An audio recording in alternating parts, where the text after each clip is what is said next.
Merci d'être présent. On est très heureux de présenter Bernard Guillot. Je pense que pour un certain nombre d'entre vous, vous avez hâte également. C'est une figure assez discrète finalement du monde de la photographie. Il est mort en 2021 à 71 ans. Et c'est quelqu'un qui a comme particularité d'être tombé amoureux de l'Égypte. Il a vécu 40 ans en Égypte, dont 25 ans dans un hôtel du Caire qu'il a photographié et dont il était le dernier occupant. C'est un photographe qui se considérait comme un prêtre anonyme qui a embrassé la religion musulmane et l'ésotérisme soufi.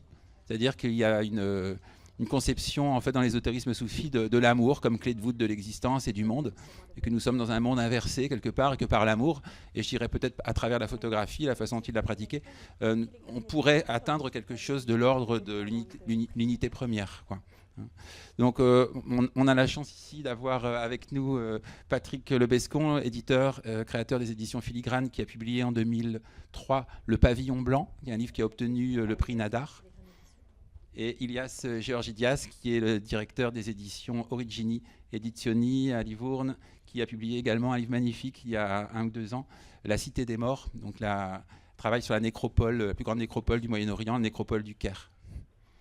Voilà, je te laisse traduire, Mona, de temps en temps. Voilà. Donc, peut-être qu'on pourrait peut-être commencer le propos par un document inédit que Patrick nous a confié, qui est une vidéo qu'il a réalisée lors d'une exposition de Bernard Guillot à Enghien-les-Bains. Et c'est la première fois que ça va être montré. Donc,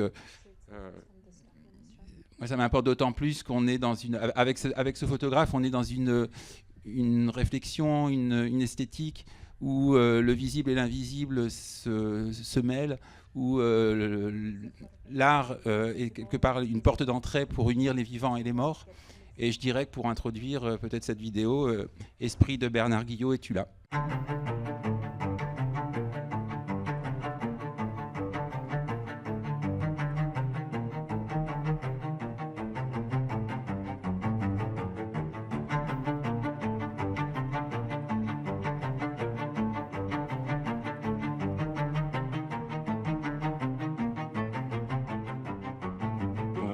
Qu'est-ce que tu penses de là, c'est la dernière, je sais pas. En même temps, elle est. Ça, c'est pas mal. Quand même, tu vois, c'est le moment ou jamais. C'est tentant, même par rapport à ce bleu, je trouve. C'est tentant. Bon, elle est bien. Alors là, on est dans le noir. On passe dans la version noire. Ouais. Ce qui est, moi, je trouve que ça vaut le coup d'avoir cet effet de très grande clarté à l'extérieur et puis après de grande densité à l'intérieur, moi, personnellement.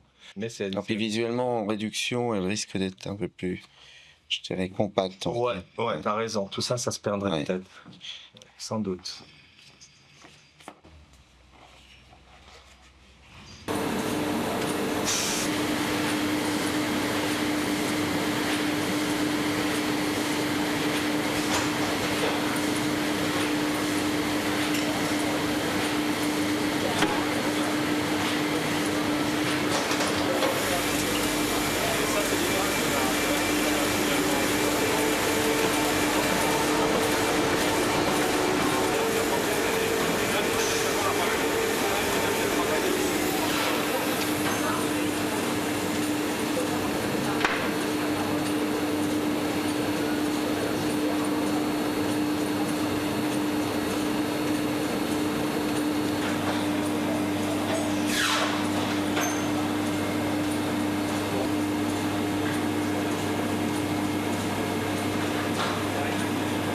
Mais c'est vrai que c'est un travail qui est un travail peut-être à la fois intime, pas du secret, parce que c'est peut-être pas le mot secret, mais c'est quelque chose qui est un itinéraire, une introspection aussi du regard sur la photographie. C'est un travail qui est parcouru aussi par la pensée, par la poésie. Il y a un véritable... on ne rentre pas dans la calligraphie... Déjà, on est en Orient, et quand on sait que Bernard Guillot, un jour, un Égyptien rencontré du Caire, rencontré Bernard Guillot, ça s'est fait comme ça un soir, et il était étonné qu'un Français était beaucoup plus égyptien que lui dans la pensée, dans la philosophie, parce que c'est quelqu'un qui a cette force, c'est tout en appartenant à ce monde ici, il appartient là-bas, il circule entre les deux, on dit, il est un petit peu comme la fameuse phrase d'une parole de musique de Silvio Rodriguez, entre les silences un ange passe, et c'est vrai que lui passe entre beaucoup de choses dans son. Il fait quelques miracles. Hein. Je crois que l'affiche est un petit miracle de lumière. Et d'une manière, c'était plus simple que moi aussi. Là, il a fallu que je m'implique avec l'extérieur qui me fascine tant, par le biais de la promenade, par le biais de mes sorties, par le biais de ma vie. Et c'est par la photographie que j'ai lié l'image et l'extérieur, et l'image et ma vie. Donc tu commences à New York et après très vite il y a le voyage en Égypte. Oui, très vite, en même temps on peut dire, pratiquement. Ouais, ça s'est fait en parallèle et en même temps. Au Caire, je suis passé très vite à la Cité des Morts qui a été l'implication avec quand tu dis New York, le Caire pourquoi parce que j'étais déjà allé au Caire avant, j'avais été très impressionné par le Caire. Au-delà de New York, qui m'avait épuisé d'une certaine manière, qui m'avait tordu, il fallait que je trouve un territoire qui soit à l'échelle avec la même force. Et je l'avais déjà trouvé, il était là en réserve. En moi, c'était le Caire et l'Égypte. Donc je suis retourné là où je pouvais avoir cette même intensité qu'à New York, mais d'une manière plus vivante, plus vitale pour moi aussi, sans doute, qu'à New York, où j'aurais pu sans doute me dissoudre.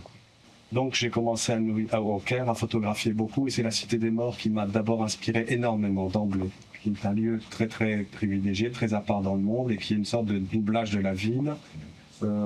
Et finalement, on peut parler de doublage ici aussi, parce que l'hôtel, pour moi, c'est une sorte de doublure du monde. Et cet hôtel, où j'habite depuis 25 ans au Caire, c'est un petit peu, avec la Cité des Morts où je photographie toujours, c'est le lieu en Égypte où je photographie essentiellement. C'est-à-dire, je suis peu dans la rue à photographier, très très peu. Là où j'aime photographier à l'extérieur, c'est de temps en temps à la campagne. Et c'est la nature qui est la plus belle et la plus difficile à photographier, sans doute. En tout cas, en ce qui me concerne. Donc en fait, l'hôtel, tu es seul, on va dire, dans l'hôtel. Oui, tout à fait. Tu es seul, et donc les gens viennent. Oui, il y a les visites. Il y a les visites. Oui. Donc, ça fait partie de certaines photos. Oui, tout à fait. Les visiteurs. Oui, ce sont les visiteurs. Oui. Ou les partenaires de l'hôtel aussi. Voilà, donc ceux qui vivent là. Les pensionnaires aussi. Je suis seul, mais il y a de temps en temps un pensionnaire qui arrive. Qu'est-ce que tu veux dire par un pensionnaire? Quelqu'un qui vient dormir à l'hôtel. Il y a une sensation de solitude d'abord. D'abord, ce qui l'emporte, c'est la sensation de solitude. C'est comme à la Cité des Morts où il y a des centaines de milliers de gens qui vivent, mais tu as une sensation de solitude qui l'emporte. Et l'hôtel, c'est pareil. Il a beau y avoir de temps en temps un pensionnaire qui arrive, qui s'installe, mais la sensation qui l'emporte, c'est une sensation de solitude. Mais une solitude, comme tu disais, très apaisée. C'est pas une solitude angoissante ou qui force à régresser en soi ou Dieu sait où. Non, c'est une sorte un état solitaire apaisant, une sorte de retraite ou de retrait. Qu'est-ce que ça représente ces temps de pause, puisque finalement, dans ce qui est devenu un peu la photographie instantanée, blabla, etc., on est plutôt dans un truc de speedy, de rapidité. Donc, toi, quand tu fais ces temps de pause, qu'est-ce que tu cherches? Est-ce que ça veut dire que, est-ce que ça donne à l'image certaines choses? Est-ce que ça veut dire certaines choses? Comment, enfin, pas forcément techniquement, mais pourquoi tu as choisi ça? Pourquoi ces temps de pause? Parce que là, je sais que dans cet endroit, j'ai le temps. Parce que aussi, j'ai du plaisir à photographier. Et que la manière dont je photographie, elle est assez dans le temps aussi. Quand je vois quelque chose, je sens quelque chose. Donc j'ai l'intuition qu'une image est là, qui va se livrer, elle est là, quelque part. Je peux prendre aussi le temps de la laisser venir. Je sais que la vie passera aussi. J'enregistrerai aussi du temps. J'enregistrerai pas simplement quelque chose de visuel, mais j'enregistrerai du temps. C'est un peu un film, hein. C'est un peu du cinéma d'ailleurs. Chaque image, potentiellement, on peut la vivre aussi comme un film minimum, le plus petit film possible. Il y a 1 minute de pause à peu près, approximativement, je compte comme ça dans l'air. Tu veux dire que tu comptes, c'est comme ça? Oui. T'as pas un petit truc? Non, j'ai pas de minuteur. Non. Et j'ai donc une sensation de temps qui passe. Et là, je sais que je suis dans un entre-deux. Et quitte à brûler la photo, ce qui m'arrive assez souvent, le négatif, je m'installe dans ce moment-là. Et c'est ce qui va donner, quand c'est réussi, à une image, cette sensation de temps et aussi cette sensation d'attente qui est à la fois celle du temps réel de la prise de vue et aussi peut-être quelque chose qui est plus fort que moi et qui fait que j'attends, que je me mette en attente, je contemple.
Merci Patrick pour ce document.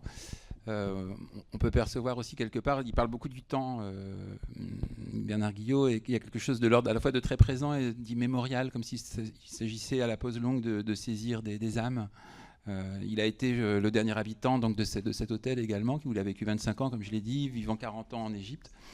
Et il y a quelque chose qui est de l'ordre de la surprésence. Je ne sais pas comment tu as travaillé avec lui dans ce sens-là.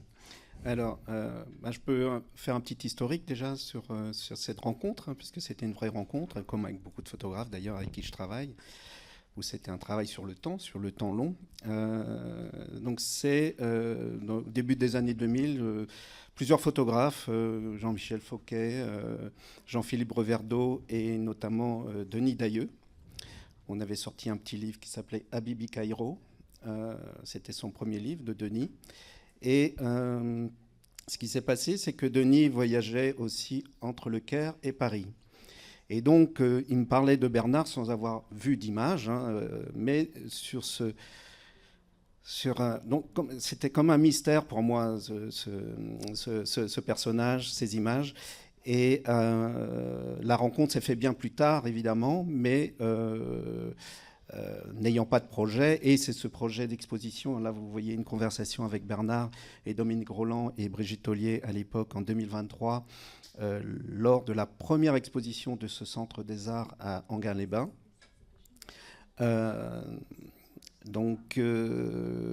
Et on a travaillé un an avant la sortie du livre sur ce travail. Donc, et là on a pris ce temps long aussi pour rassembler, parce que des images il en avait énormément, comment on fabrique un livre, comment on le conçoit, et on l'a fait à quatre mains ensemble. Et à la fois je découvrais son travail, ses images, sachant que j'avais déjà en mémoire un autre travail qu'il avait fait préalablement à Nice, qui s'appelait le Pavillon Noir. Donc c'est une sorte de musée privé où il a photographié aussi pendant une vingtaine d'années cet espace, mais des images très denses, très chargées, etc. Ce qu'on a aussi dans le Pavillon Blanc, quand il dit on commence par des images claires et ensuite on est vraiment plus à l'intérieur dans des images plus foncées, parce qu'il faut savoir qu'au Caire, les volets sont fermés.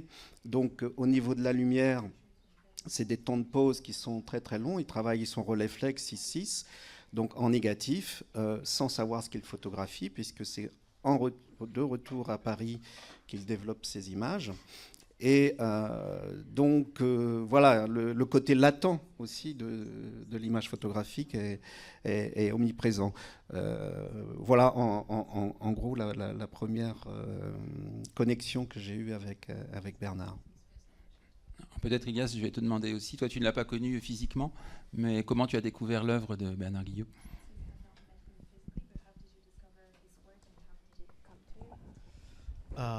First of all, thank you so much. This was very moving for me because I never had the chance to meet Bernard. So looking at his face when he was speaking, his brilliance in his eyes, the light in his face was quite something moving. So thank you. Well, the story behind my discovery of his work was actually by chance over the internet. We discovered, the publishing house discovered Tintera Gallery in Cairo, which is actually the representative of his work. And he had the gallery had a small section of his prints available as JPEGs on the internet, a small gallery page. So when I saw his images the first time, I think I felt something very, very strong, but also not strong in a way of just good photography, but strong in a way where it felt extremely unique, like something that you've never seen before, but also at the same time mysterious, ambiguous, but simultaneously pictures that invited you to enter his space. So then we sent a message to the gallery and we said, okay, we're interested in discovering more of the artist's work. And they replied to us that sadly Bernard passed away. So it was something that we didn't know. And then the gallery said that we may have something for you, which was his project about the City of the Dead in Cairo that you may be interested in. So I immediately said yes, I would love to just see the work. And they sent us a collection of photographs from the actual prints he made. So it was not digital files, it was just pictures of the prints they made together to have the archive of the work. So I discovered the work. It was a very, very hot summer in Greece I think 2 years ago. And the pictures were, I think, something like 300, 400 something. And I was immediately blown away. It was something, I think it was, in my opinion, it was a masterpiece of photography. And yeah, I immediately said, yeah, we have to make a book about this. And I also felt that it will be something important, not just for the sake of publishing an important photo book, but for making something about him in the way he wanted, in the way he was intending to create it. So that's the story.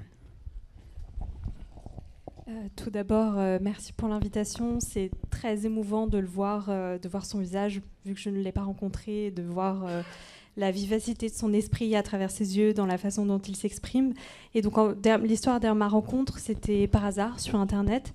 Je me suis rendue sur le site de sa galerie. Ils avaient une section avec ses tirages, avec des tirages disponibles pour être visionnés. Et j'ai eu une très forte sensation, la sensation de voir quelque chose d'unique et que je n'avais jamais vu, pas seulement d'un point de vue photographique, mais aussi, j'ai été très bouleversée par l'ambiguïté de ces images. Et donc on a contacté la galerie directement qui nous a informé qu'il était décédé. Donc on nous a parlé du projet très rapidement, La Cité des Morts, et j'ai tout de suite dit oui. On nous a envoyé des tirages de ce projet. Et donc j'ai reçu entre 200 et 300 images, et j'ai souvenir que c'était pendant un été très chaud en Grèce. Et j'ai vu toutes ces images et j'ai tout de suite su que j'allais faire un livre. Et je me suis dit que c'était un projet qui n'était pas seulement important d'un point de vue artistique et photographique, mais que ça dépassait... que ça dépassait ça. Donc tu as travaillé avec la galerie Tintera, c'est la galerie qui représente Bernard Guillot au Caire, s'appelle la galerie Tintera. Yes, Ouais. Tintera Gallery. Donc on a pu voir à Paris Photo en 2024 en fait les tirages de Bernard Guillot. Et ce qu'on perçoit peut-être pas ici, c'est qu'il y avait une intervention sur les tirages, il y avait aussi des gestes graphiques, il y avait de la peinture, il y avait tout un rapport à la matérialité de l'image.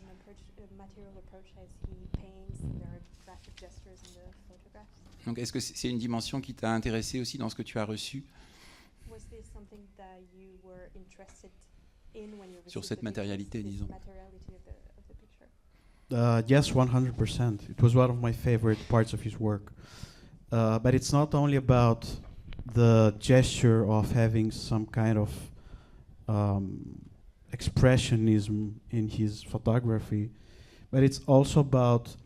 And I know I've never speak with him obviously, but I feel very confident to say that it's not only about the gesture of having the paint over the margins of representation and reality through his prints, but it's also I feel for me it's also about Bernard's vision to investigate at least the margins and the borders of photography. I think he was his vision, at least for my own perception, was to cross in a way the borders of reality and representation, but also at the same time by remaining inside the language of photography. I think this was his one of his visions, like to be expressive, to have the gesture of expressionism through the painting, through his hands, so we can see his hands, but also to investigate and to maybe even cross the borders of photographic representation.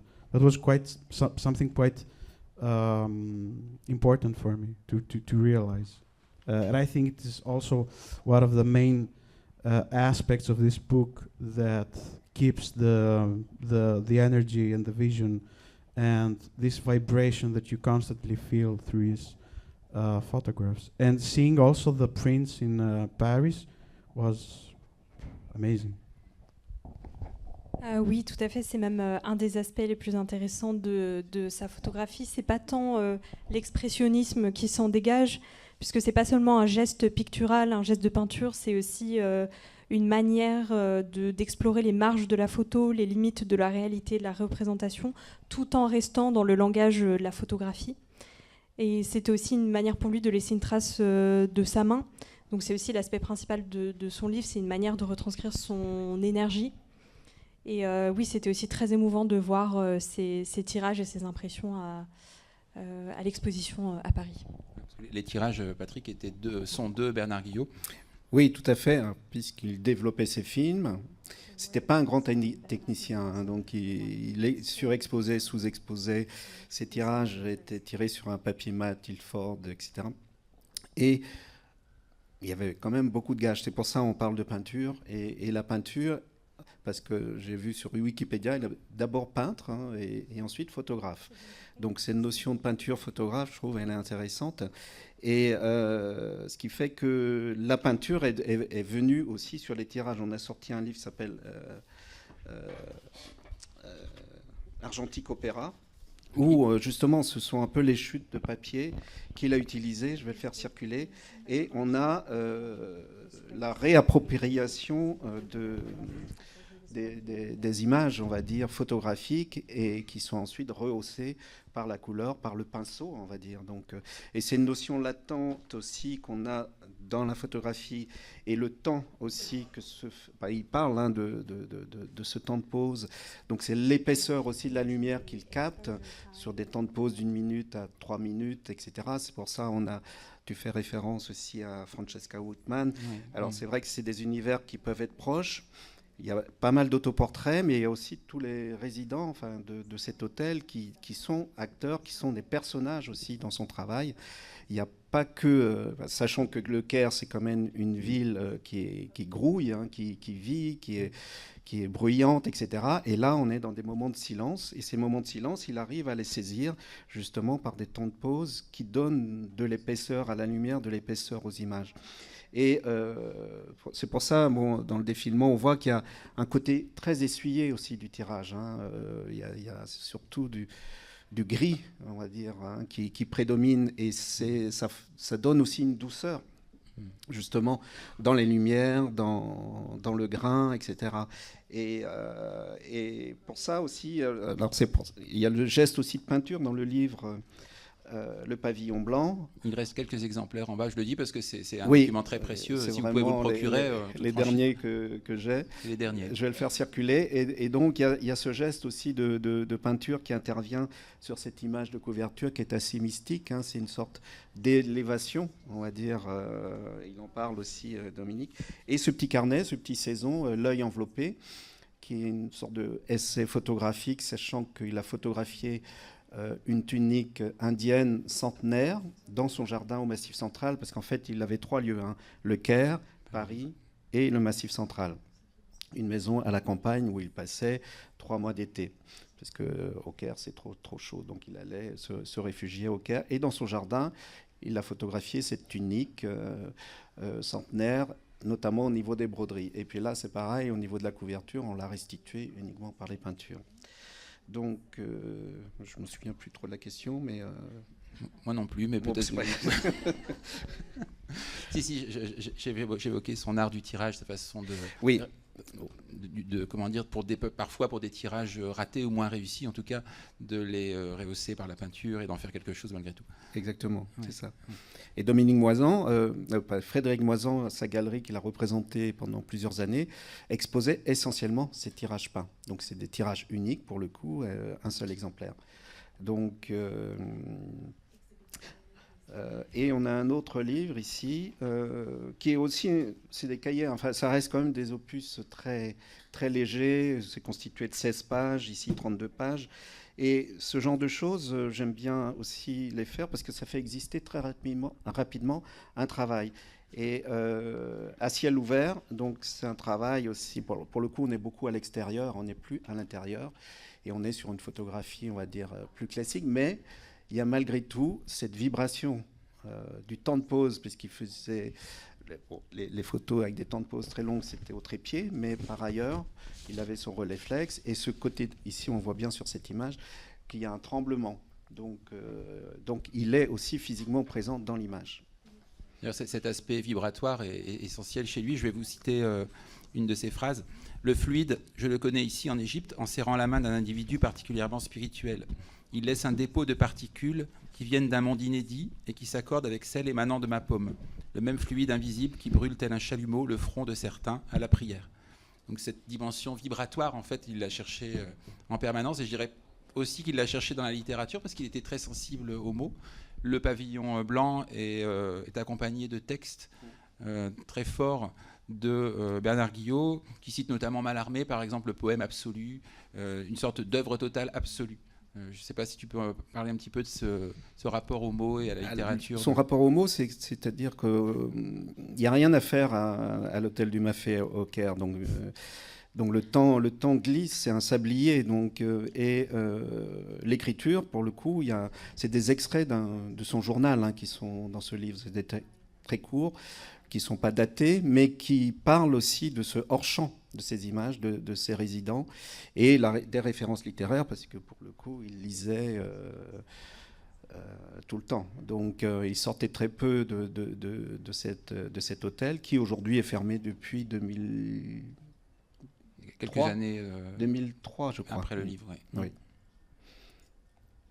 Et Ignace, pour revenir à toi, comment est-ce que tu as pensé la forme de ton livre qui ressemble comme ça, on a l'impression d'un livre d'architecte ou de cabinet d'architecture ancienne, de curiosité, qui a une double lecture, une lecture classique et une lecture, on dirait, plus arabe. On peut le prendre dans les deux sens, quoi. So how did you design the shape of the book, La Cité des Morts, and how did you think the shape that could be read in both directions? Well, first of all, I have to say that she had made a lot of work already on the layout. So when the Wentin Terra Gallery sent us the pictures, she had already imposed through the photographs a layout, a way a way for the book to be read, to be understood, to be perceived.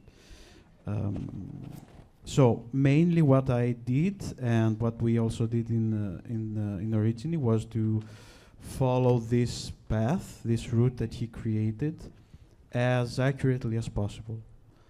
Um, we also tried to have this kind of reverberation through the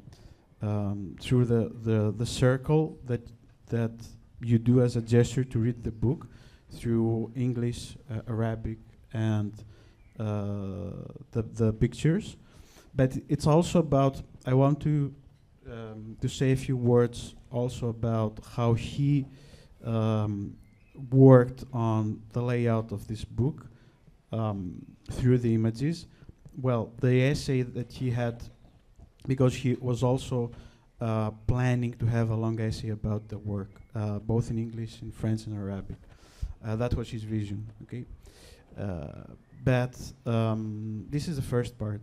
For me, the second part, which has to do a lot with how he worked on to create this path, this layout for the images to live together, to coexist together in a way where it's not linear, I think gives all the answers in what you asked, Fabienne, because this was exactly what he was trying to do, to create a form of variation, a form of circle, a form of pattern that the images, when they are together, they create a world. So you enter this world, you wonder, you understand, you perceive, you feel, and so on.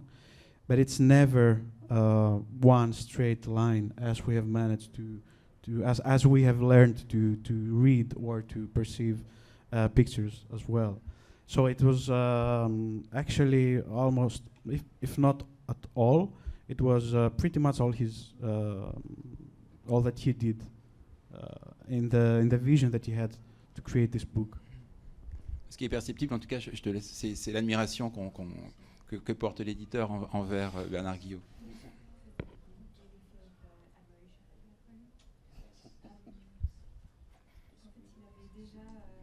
Il avait déjà fait une partie du travail, il avait déjà établi une manière de lire le livre, donc on a surtout suivi ce sentier qu'il avait déjà créé. Et on a essayé d'avoir une forme de réverbération, un dialogue aussi entre l'anglais, l'arabe, le français, puisque dans l'esprit de Bernard Guillot, c'est un travail qui allait avoir plusieurs traductions, donc je pense qu'il y avait ce rapport au langage pour le sens de lecture.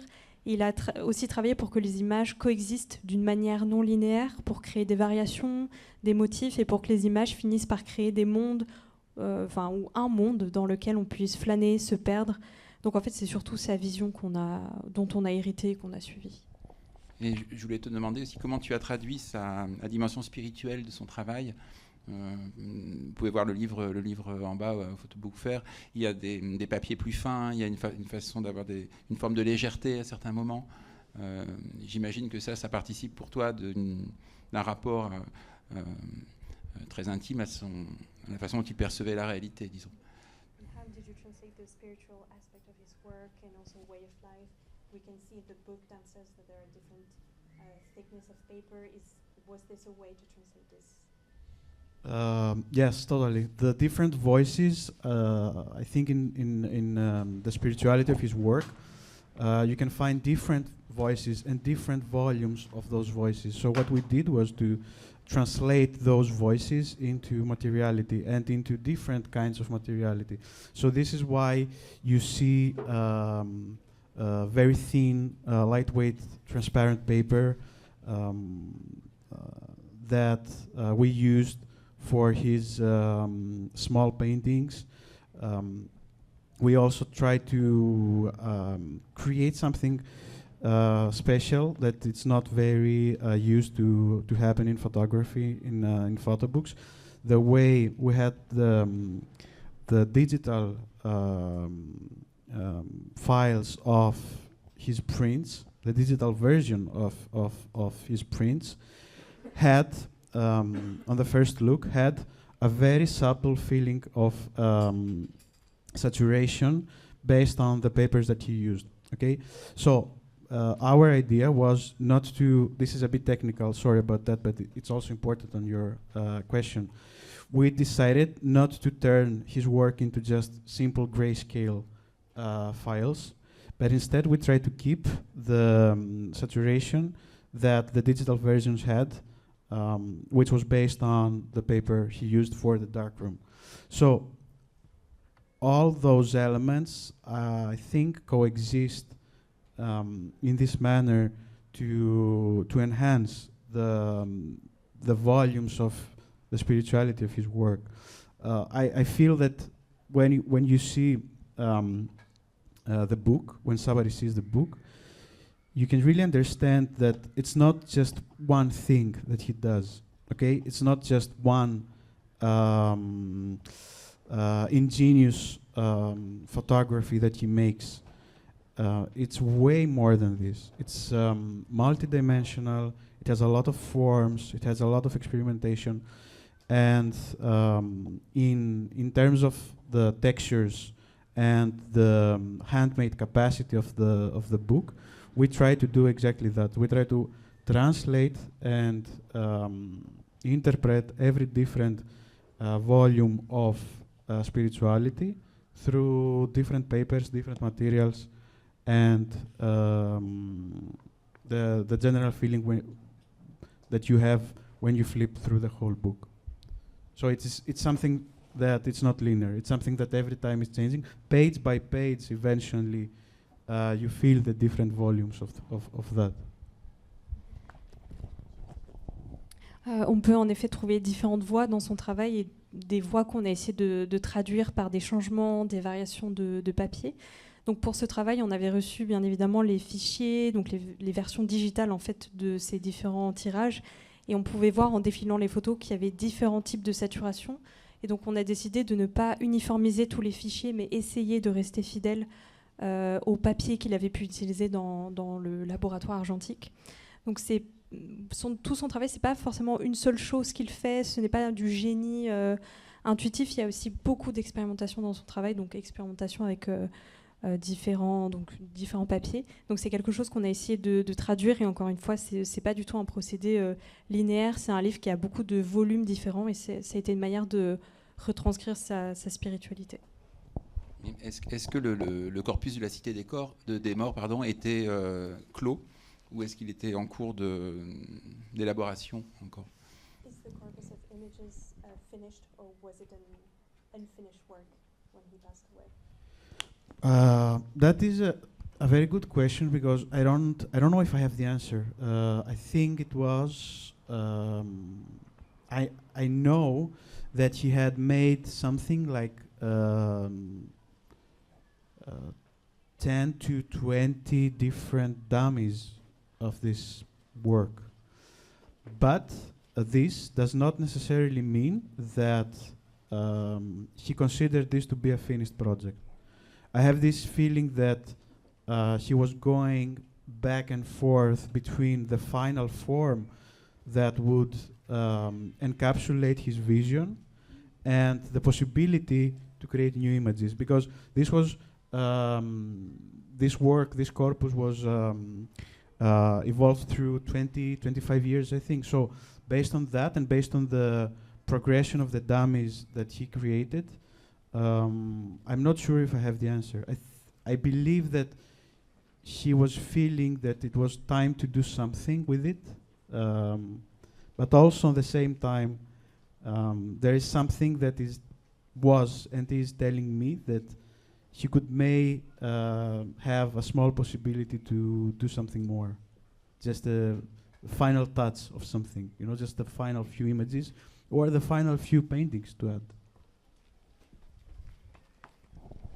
Alors c'est une très bonne question et je ne pense pas avoir la réponse.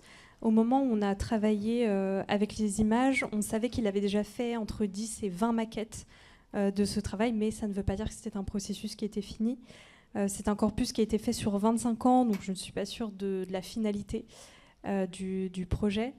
Je pense par contre qu'il avait l'intuition peut-être que le projet commençait à arriver sur une fin, ou alors qu'il allait se conclure par une dernière peinture. En tout cas, c'était peut-être un projet qui était à deux doigts de se conclure. Et pour l'editing, Patrick, du Pavillon Blanc, est-ce que Bernard Guillot est arrivé avec des idées déjà Pas vraiment, non.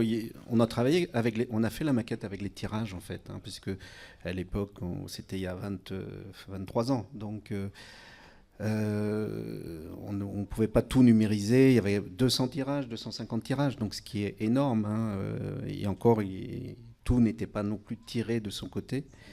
Donc on a travaillé avec les tirages, on a fait le chemin de fer avec les tirages. Et en tout cas, le sens des séquences, de la construction du livre, c'est vrai qu'il était quand même très... Enfin, il savait ce qu'il voulait à ce niveau-là. Donc, après, dans les formats, des mises en page, etc., c'est pas son affaire, mais en tout cas, dans le séquençage, dans la construction même du chemin de fer, c'était quelque chose sur lequel il était très attentif et il allait jusqu'au bout, à tel point qu'il est venu aussi au calage. Hein, vous avez vu dans le film, j'étais très surpris de retrouver des images sur des cassettes à l'époque de ces quelques moments aussi qui sont vraiment l'accouchement d'un livre. Et moi, j'aime beaucoup aussi être avec les photographes parce que c'est là qu'on finalise, hein, c'est le final cut du livre, même si en amont, tout est prêt et on ne peut pas faire grand-chose, mais malgré tout, on a quand même et en tout cas, ça décharge l'éditeur d'une responsabilité, dire là, ok, on signe la feuille et on y va. Et quand le photographe est là, on discute. Enfin voilà, il y a aussi des temps comme ça d'échange et qui sont assez forts parce qu'on est en machine. Il y a des temps morts, les moments de calage, donc on a une demi-heure, 3/4 d'heure entre chaque calage. Donc il y a aussi une proximité qui se passe parce qu'on ne fait que ça quand on est à l'imprimerie, hein, pour ceux qui ont vécu ces expériences. Et je trouve que c'est un maillon hyper important aussi pour aboutir. Parce que quand on lâche la maquette à l'écran ou en photogravure et qu'on a le livre en main, j'ai eu des expériences où les photographes n'étaient pas là, ils ont du mal à accepter, entre guillemets, le bébé, quoi. Et donc voilà, ce vécu, et ce que je voulais dire aussi en plus, c'est que Bernard Guillot est très aimé des photographes, il n'y en a pas beaucoup, mais en tout cas, je pense à Sarah Imloul, qui est une jeune photographe qui adore son travail, et en tout cas, son travail est là pour inspirer aussi, hein, dire des nouveaux regards. Oui, c'est une question que j'allais justement vous poser. Qui pourraient être les continuateurs de donc Sarah Imloul? Je ne sais pas si vous pensez à d'autres noms, des continuateurs de ce travail très inspirant.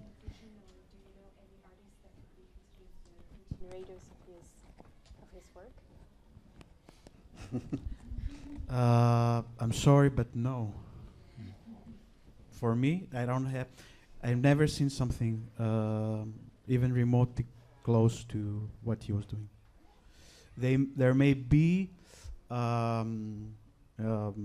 works that could function as forms of inspiration or as references, but at least in my perception, I have never seen something similar or something even remotely relevant or associated. Donc non, j'ai jamais rien vu de similaire. Peut-être des travaux qui pourraient avoir, peut-être des artistes qui auraient le travail de Bernard Guillot comme référence, mais sinon non, rien de similaire. D'accord, merci. Peut-être pour terminer, je ne sais pas ce que tu en... On doit terminer, donc nous avons terminé. Merci de votre écoute. Merci.